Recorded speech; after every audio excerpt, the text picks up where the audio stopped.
Welcome to a special edition of the official Catchup. It's myself, Chris. I'm joined by Shaun. How are you doing, mate? I'm good, thanks. Yourself? Yeah, good. And today we've got a very special guest, Callum McFadden of the Football CFB podcast. Thanks for having me on. Yeah, you're welcome, Callum. Obviously, we appreciate it. We're doing something a wee bit different, obviously, considering the situation with everything with the coronavirus. Hopefully, we can keep people entertained. It's going to be a boring 3 weeks, I think, and I'm already feeling it a wee bit without the football. How about you guys? I feel the exact same. It's a strange situation. It's something you never expect to happen. Yeah, it's bizarre. I think I've been getting pretty hyped up for watching football games for like 1996 that are replaying on YouTube, which wouldn't really have caught my attention that much before. But now sometimes I'm just sitting there thinking, right, when's kickoff for a game that happened sometimes before I was born.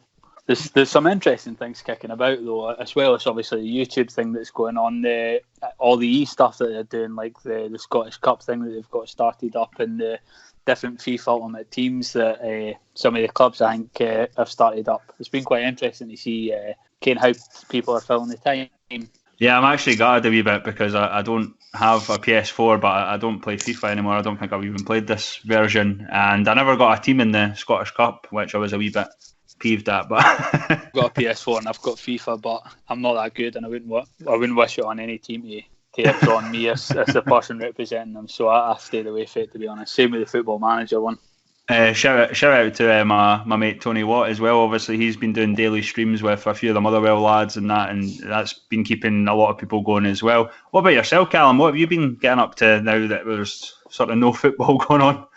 I think just like so many people, just been absolutely binging Football Manager to the extent that I didn't think was possible. It's one of those things where you think one more game is the sort of attitude you've always got, but I feel that last week there, I think I spent 3 days constantly playing and got Chester from the National League North into League One, and I thought, I need to stop this now. This is going to land. I find it hard playing Football Manager now because I'm a part of the FM Premier League, which is like an online competition, and I play competitively against other managers. So it's like as soon as you play online against people, it's not the same if you play against a computer. I don't know if you guys feel that at all. It's weird. I don't know. I get pumped in them both, to be honest, when I'm playing against somebody or the computer. It's a tough time for everyone, and hopefully we're going to have more of these recordings just to keep people entertained, because we went a few weeks without not doing one, haven't we, Shaun? Well, that's mainly my fault. I've had, before the coronavirus, I had a bit of a tough time, Shaun. I wasn't doing too great, was I? But it's important that we obviously, speak to each other, keep each other entertained and stuff. And Callum, obviously, you recently wrote about some of the issues you had, and obviously you're an ambassador for Back Onside. How important is social interaction at times like these? I think it's absolutely vital. It's getting through any sort of mental challenge is incredibly tough, and in these times now more than ever. The fact that I'm isolating, I know some of you guys are as well. You just think to yourself, we need to be there for each other. And I put out on my social media today just saying, look, my direct messages are open, my email's open, and it doesn't need to even be like a serious conversation. It could just be a couple of football questions, just anything to keep us going. And the way I've dealt with isolation so far, I mentioned Football Manager.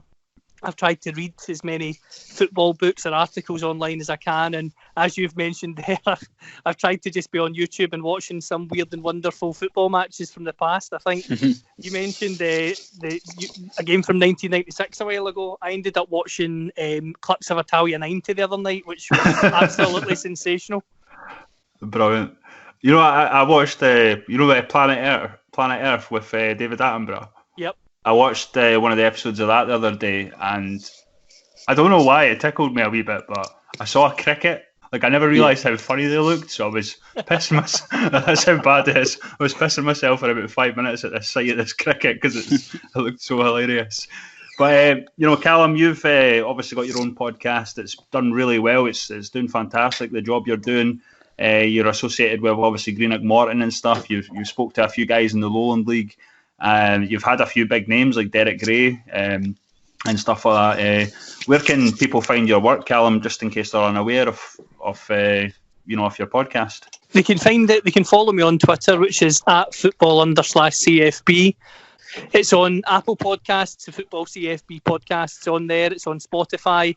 I've also got an Instagram page, a Facebook page for it as well, and the website is cfbfootball.com. And what I've been trying to do recently, as you've seen today, I'm trying to encourage people out with myself to write articles, and I'm happy to share them on the site, because I think it's important that in these times we've got things to read and things to listen to, and I'm trying to record podcasts more often. I was doing, I would say, maybe 2 or 3 per week max, whereas now I'm trying to give a podcast out every day, just to try and bridge the gap for some people. And the way I'm trying to do that is get a wide variety of guests, so that basically you can listen to the podcast no matter which team you support. So in terms of guests so far, you mentioned the likes of Derek Gray, people from the Lowland League like Nicky Lowe. I'm trying to just branch it out so that fans of all clubs can see it as a podcast that's accessible and isn't exclusive to one particular club or one particular league. Yep, I agree, and I think you've done a fantastic job, Callum. I'm not just saying that. I've listened to a few of your podcasts. I'll say this though, the Nicky Lowe one hurt a wee bit, because we went over to Shire, me and Shaun, and we were meant to interview Nicky Lowe, but unfortunately he was stuck in traffic, so never made it.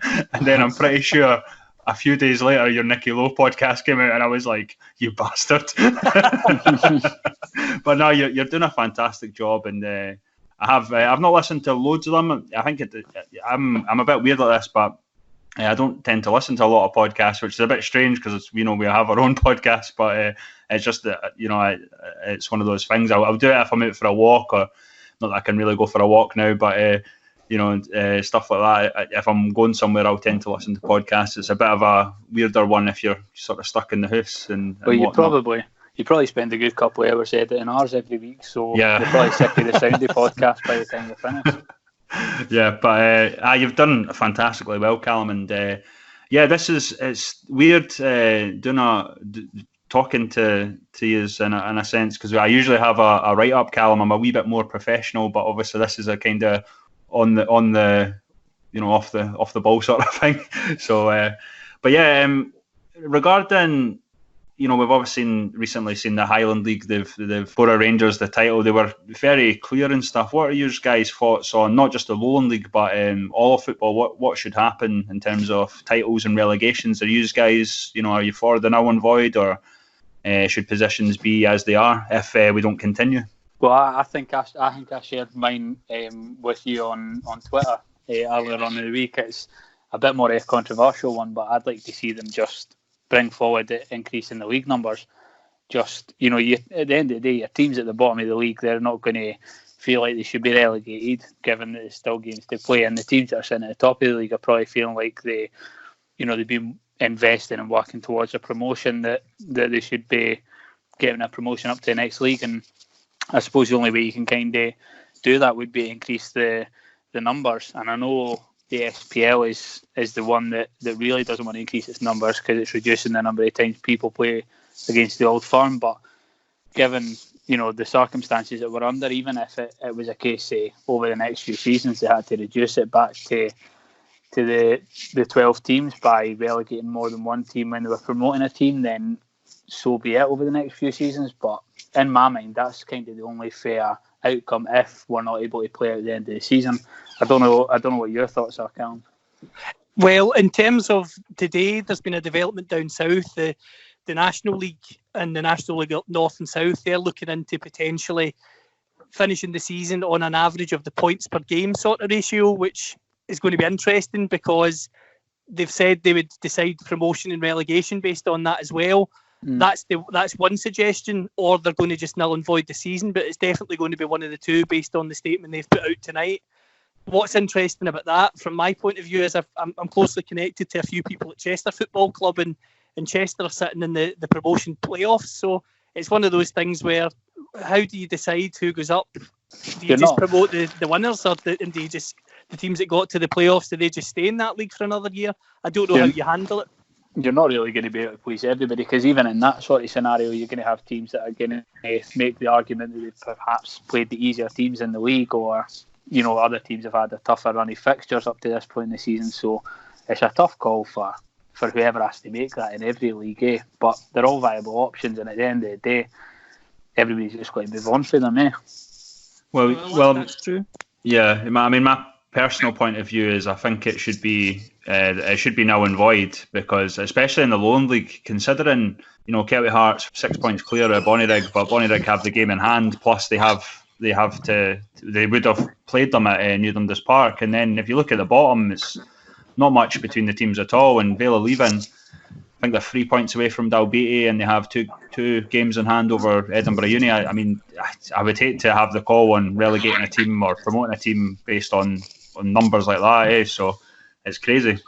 It's just an unbelievable situation, and I think the Highland League deserve credit in the sense that they've been very quick out the block, and they've just said, right, Brother Rangers are 13 points ahead, 6 games to go, we're calling it now. But I totally agree with you. It's a difficult for all the leagues to be in, because you're not going to use everyone, and the elite league come down to TV contracts and companies saying, well, we're not paying you the fee for the season because you've not had a season. But at the league level, I think the fans are looking to win the title. But even if they win the title, you'd still need to have the playoff to see who would then get a crack at the SPFL team. So it's a difficult one, and if you null the season, how does that then affect the SPFL team? So I think it is probably based on what we are talking about here. If they do null and void it, I don't think you'll see Brora or Kelty getting the chance to compete for promotion, and I think they'll stay in their current divisions for another year.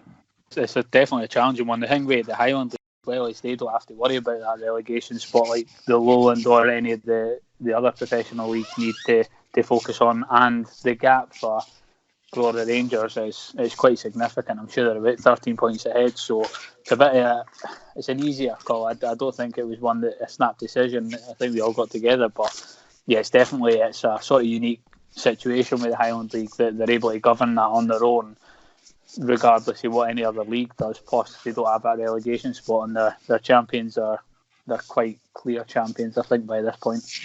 Do you think it puts a wee bit of pressure on the Lowland League in a sense, because it might come to a point, well, Bora Rangers are the champions, and then if Kelty aren't declared champions, or there's not a game against Bonnyrigg or anything like that, it kind of looks like the Highland they're in a better spot than the Lowland League teams for having a claim to the a League Two spot, if you will. I don't think it'll have any bearing on it because of the fact the situations are so different. I think the Lowland League need to sort of wait and find out what's happening with football in general, because it is a lot closer, and likewise with, like I say, a lot of the teams in the leagues above, it's a lot closer for them. And if there's a chance to play some more football, if we can get past this and finish the season, I think it's something we need to wait and see how it sort of plays out. But if the Highland League had made this decision, or if they'd not, I don't think personally it would had much of a bearing in what anybody else does, because it is such a unique situation with the Highland League. Mm-hmm. What about you, Callum? A blanket up for all leagues, or should it be up to leagues to decide individually? I think it's a really hard one. I totally agree and echo what you're saying in terms of if we can play football at a later date and just extend this season indefinitely, even if it means shortening next season, that would be my preference, because I don't like the idea of points per game ratio, because I think it causes too many problems as it is. Null and void, you could argue, doesn't cause problems for the teams currently in their divisions. Mm-hmm. But then again, the team that's won the league or challenging for the league obviously is going to be rightly peeved off that they're not getting that chance, and the teams that are fighting relegation, there's obviously going to be one potentially that might just get put down, or they might be lucky enough to stay in the same division depending on the way it plays out. So I think ideally, all the leagues should do the same thing. So if there was a null and void situation in Scotland, I think it would make sense to me if every league is null and void. However, with the legal arguments, I don't think that's going to be as clear cut, because Brora Rangers in the Highland League, happy enough to give them the title, but as you've just said with the Lowland League, can you just imagine that you give Kelty the title now, but the reaction would be a BSC Glasgow and other teams in the league as well? It'd be chaos. I don't think Robbie Horn would be too happy at Bonnyrigg, let's put it that way. Exactly. And I see it. I try and see it from all sides. It's definitely. I don't think we've had a situation like this ever in the history of football. I don't think so anyway. Maybe during the World Wars and stuff like that, but I'm pretty sure the leagues ended fairly quickly. It's mental, it really is, and I just don't know if the idea of maybe playing on in terms of extending the season will work either, because there'll be a lot of, especially at the lower league level and higher up, there'll be a lot of players out of contract. I'm not sure what it'll mean for the likes of transfers, if they're going to be the transfer window can open, or if they can extend contracts. I mean, there's so many things to consider. It's just a wee bit mind-boggling, really. It's a bit of a mess, and I don't think anyone really is going to take charge. I think it's a wait and see rather than right, this has to happen at the moment. And I don't know if that's the right thing or not, because we're coming up into April now, and what the league season finishes in May usually, or May or June. So it's going to be tough. In that regard to contracts, I think recently I've spoken to someone who's coming on the podcast soon, and they're involved in the SPFL, and they're involved in the management team at a club, and their opinion was, if we have to extend the season, they say the only way they think that could be made to happen is if there was a sort of armistice of players' contracts, and that players were, for want of a better phrase, forced to stay at their clubs until the season finishes. However, as we've mentioned, that will cause chaos, because the moment you say to a player, you've got to stay there until the season finishes, the player might have, because he was out of contract in the summer, might have already shaken hands on an elbow touch, whatever it is you have to do now, on his next move, which will cause chaos. Because imagine you've just mentioned Bonnie Rigg, and you've agreed to get a player from the SPFL level to come down to you for next season. You're going to want them as soon as possible, because they might be able to help you in that quest for the title, and you're going to fight your ground to make sure you can get them. So it's a mucky situation. I reckon, regardless of what happens with the league getting played out, the contracts and new signings, providing this time to do so, should probably just carry on as normal. Or it could cause problems as far as it just being a bit of turbulence with players coming in and out. If they finish the season in July and the squad's slightly different, I suppose it's no different to going over the sort of January transfer window into the second half of the season for the bigger clubs there, that they do play part of the season with a slightly different squad. Because you're right, it would be unfair for a team that's sort of agreed to get a player to come along in the summer to not get that player along in the summer. But it just depends, because if this goes on for too long, they're not going to be able to have those talks to get players signed, to get players in for a medical, to do any of that sort of stuff. And that's where I think it'll get really messy if we don't actually have time to, if this is still going on when players' contracts come to an end. It'll be really interesting. And in terms of even extending it, I mean, I'm not sure, some players will obviously be trying to keep fit as much as they can and stuff, but in terms of even extending the season, well, how short will the break be going into the next season, sort of thing? I mean, I remember Dougie Samuel kind of moaning about one of the cup finals last season because the boys were still playing in June and they only had, a few weeks break. It's so messy at the moment, and I have my opinions, as I say, on it, guys. But I'm glad I'm not the guy trying to work it all out. What's going to happen? Absolutely.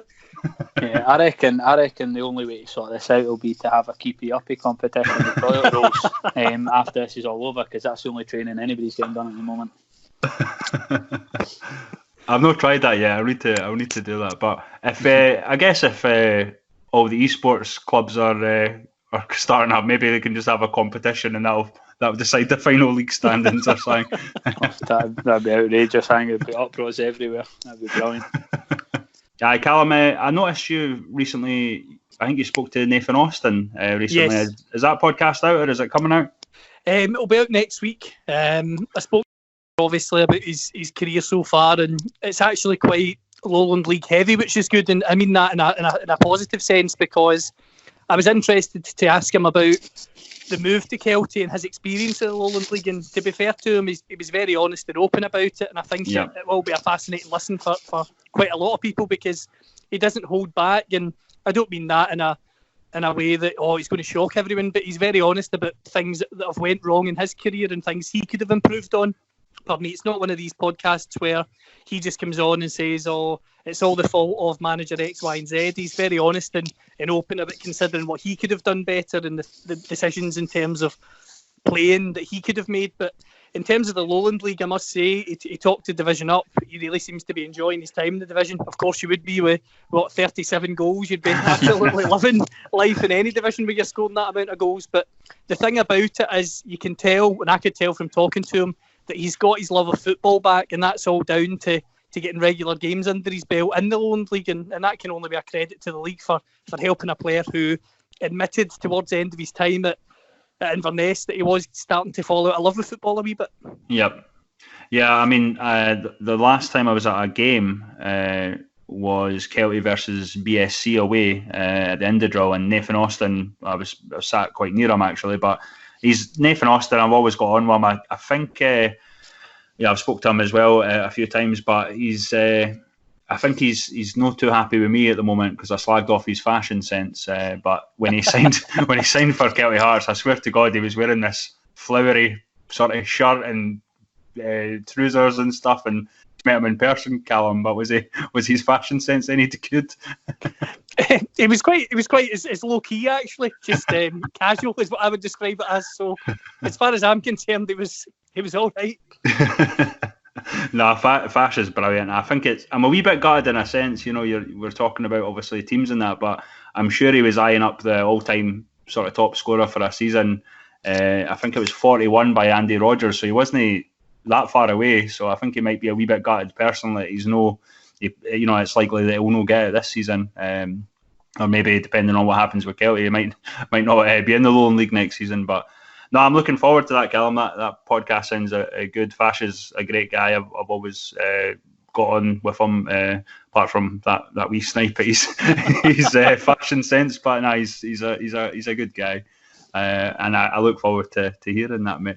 For me, I just wanted to find out a bit more about Callum as well, and sort of how you got into. Yeah, that's a good point. Good. Because I think you've obviously made quite a quick rise in with what you've been doing with your interviews and your podcast and your website, but kind of what made you think I'm going to have a stab at this, because you're obviously quite passionate about it. Basically, when I was leaving high school, I had the grades to go for sports journalism, and everyone I spoke to at that time had said to me, look, see if you don't know anyone in the industry, why are you even bothering? You're just going to go to uni, get a degree, and you're probably going to find you're either going to have to work for free and try and work your way in that way, or you're going to end up being disappointed because you won't achieve your dream and you'll have to go and find something else to do anyway. So I'm a full-time teacher, and education was something else I'm very passionate about. So I went down the education route, and to be honest with you, I parked the idea of football media and broadcasting. I thought it's never going to happen. And then, as you mentioned earlier, I had a few tough months last year, and I reached out to the football lawyer, Daniel G, just an email just saying, look, went through a tough time. I really enjoyed reading your book, Done Deal. And I think I gave him 3 paragraphs or something I really enjoyed from the book. And he said, thanks for the email. Can I give you a call? Which was unbelievable. And he phoned me and he said, he asked me about my story, and I explained everything to him. And he said, you're so passionate about football and you seem to have knowledge and you seem to enjoy football across all levels. So why aren't you doing anything with this? And my answer was to him, well, there's no point in doing anything. There's plenty of coverage out there. There's no room for me and nobody will want to listen. And he said, well, how do you know? And eventually, a bit of gentle encouragement, I thought, I'll give it a go, see how I get on. I was lucky in the sense that guys like Nicky Lowe, I'm based in Inverclyde, so I know quite a few of the guys that have came from Inverclyde to play football. So I knew I was always in a lucky position where I would get a few guests early on from the local area. To help me start. But in terms of getting some of the guests like Gav Marcotti, Alan Stubbs, I never in my wildest dreams imagined getting guys like that in the podcast. And for me, in terms of the future, I'm just looking to grow as much as I can. I love what I'm doing. I love football at every level. The Lowland League is something that I must say fascinates me, because you've got Bonnyrigg, you've got BSC, we saw their story in the Cup this season. You've got Kelty, there's so many interesting stories there. You've got East Stirling in the division as well. For me, there's so much going on in Scottish football. The guys on view from the terrace, open goal off the ball. There's so much good out there, and if I can play a tiny small part in helping people have more of an interest in Scottish football, whether that's through an interview or an article, then that's all I want to do. Because for me, it's the best game in the world. When you compare it to the English Premier League, it's not.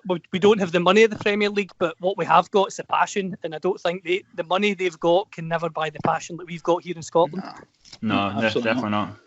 I agree with you, Callum. We were kind of fortunate when I spoke to Michael Park, who was the media manager of the Lone League at the time. He's obviously the media manager for BSC Glasgow, about the idea of a podcast. Obviously, we discussed it, and Moza got involved, and for me, we were kind of fortunate that we got a lot of support from the league to begin with, and we still get support, don't get me wrong, but it was their support to begin with. The clubs were great. I find that's why I don't like, you might be similar to me, Callum, negative press in Scottish football, and it really kind of pees me off because it's so easy, or I've found it so easy to talk to the clubs and the players, and I think journalists should be doing that rather than talking about them, talk to them. It's so easy to do. It really annoys me when I see negative press, and I have fallen out with a few over the time of doing this. But speak to the guys. It's I think that's the common misconception of when you're ever trying to set up things with clubs and stuff. Most of them appreciate it. Most of them want to talk to you and say their piece. And I think that's what people don't realise unless they're actually there and doing it yourself. Most clubs are actually very approachable. I don't think there's been a club or a person that's not been approachable from the time we've been doing this. Yep. I mean, you'll notice this yourself, Callum. Maybe not so much if there's players that are agreeing to interviews and stuff, but there are guys that are a wee bit nervous about things and stuff like that. But it's the guys when you're talking about their career and stuff like that. It's great to give them a bit of a platform to talk about their things, and some of the stories I've heard as well have been class as well. I'm sure you're the same, Callum. I don't know how much you've heard off the record, but oh god, some of the stuff, it's like if you had a podcast for all the off the record stuff you weren't allowed to put on a podcast, it would be a must listen, because some of the things that happen in football are just absolutely insane. But that's that. I really do miss football. Like it was. You don't realise that old phrase. Like you don't realise how much you miss something till it's gone. But like I do feel. I feel for the older guys. I know Bonnierig put out a tweet I think last week saying a lot of their fan bases, the older sort of people and their social interactions come through football on the weekend, and I hope that there'll be a few interested listeners maybe that are going through a tough time, like I know everyone is at the moment, but hopefully that can give them a wee bit of solace or entertainment, or just to keep them going because me personally, I think it's going to last a wee bit more than 3 weeks. My personal situation, I mean, I can't see my son, which is heartbreaking for me as a dad, but unfortunately he lives with his mum, and so I really want to do this. It'll keep me going. It'll keep other people going, hopefully, and hopefully we have a lot of interest and guys like yourself, Callum, coming on and speaking about whatever, the game that we love, pretty much, and that's all we can hope for. And hopefully people are entertained by it, and that's what podcasts are there. Sometimes you forget, and you probably heard it yourself, Callum. Podcasts. I don't know if it's not escapism like a movie or a TV show, but if you're isolated and alone or whatever, I think it's good to hear our voices and stuff like that, talking about something you're interested in, I guess. No, I totally agree. And what I want to say is I just want to thank you guys for the opportunity. From when I started CFB, you were very, very good to me in the sense that you followed me quite quickly. You were retweeting stuff out. You were encouraging me to keep going. And I just want to say thanks for the opportunity to come on today. And I must be honest with you, I've not watched as much Lowland League football live as I should have, and that's something I hope to address when the football season comes back, and as I say, hopefully I could even watch a game alongside one of yourselves or both of you in the next year ahead, because it's something I really want to do. Definitely. Just give us a shout, mate. There's a lot of guys that I've asked previously. I mean, I met up with the Football Nomad, who you probably know, a few times, and the great day outs. We went to BSC, Kelty, and I've not had a lot of days out with him, to be fair, but he's a great guy, and more the merrier, to be honest. It's great, and I really hope it's back soon. I think we've got a few more months personally, but I can't wait till it's back. Hopefully we can organise something with a big group of us, either goes to a Lowland League game or whatever's available. I'll take an amateur game at this Absolutely. take an AMI game. I think one of the things we've just got to remember to get us through this is how tremendous that day is going to be, that first match day back after this is all blown over. I think it's going to be an incredible day out. I think just going out and seeing your football team or any football team that's playing on that day is just going to be an outstanding day, I think. I might even be happy to see Tottenham Hotspur. That's saying a lot. I might have missed moaning about them. Anyway, Callum, I really appreciate you coming on and talking to us. Good luck with your podcast and stuff, mate. And I'm really rooting for you. You've done fantastic, and I keep the guests coming. I hope I'll listen out a wee bit more. I'm certainly looking forward to that chat with Nathan Austin. Cheers for chatting, buddy. Thank you very much. All the best. You too, man. Keep safe.